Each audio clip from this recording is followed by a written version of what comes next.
Let me move to your record on taxes in Arkansas, which is also coming under a lot of scrutiny and great criticism from this group called the Club for Growth, which is now starting to run ads in Iowa about your record. Here's part of it. There's a lot of support for a tax at the wholesale level for tobacco, and that's fine with me. I will very happily sign that. Others have suggested a surcharge on the income tax. That's acceptable. I'm fine with that. And the tax burden in Arkansas did go up during your tenure from about $1,900 per person to $2,900 per person over 10 years, and also an overall increase of about $500 million. So how do you plead to the charge of raising taxes? Well, first of all, I plead to the charge of cutting taxes 94 times. I also recognize that the income tax was the same when I left office as it was when I started. The overall tax burden, according to the U.S. Department of Commerce, state and local taxes in my state, in the nearly 11 years I was governor, went up by 1.1%.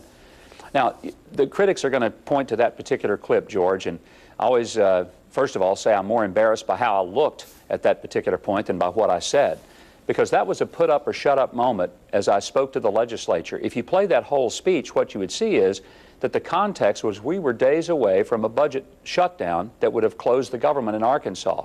We had had an impasse on the budget.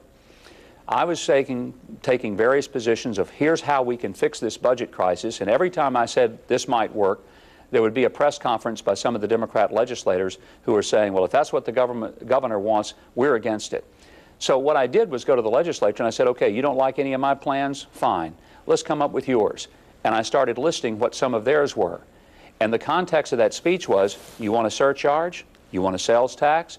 Okay, but we've got to have a budget, people. We've got to come up with a way to keep state government working. We've got people in nursing homes. We have schools to run. We have roads to take care of.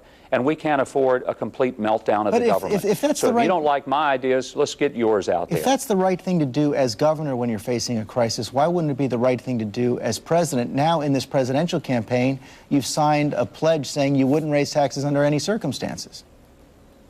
Because I don't think the federal government needs more money.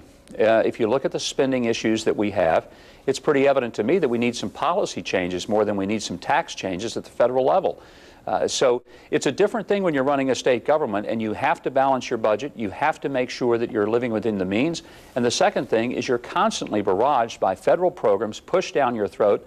That's why nearly every one of the governors, 43 governors, I believe, maybe 48, face serious budget shortfalls in 01-02 because of the combination of the recession, federal mandates that were unfunded, as well as the impact and effects of 9/11.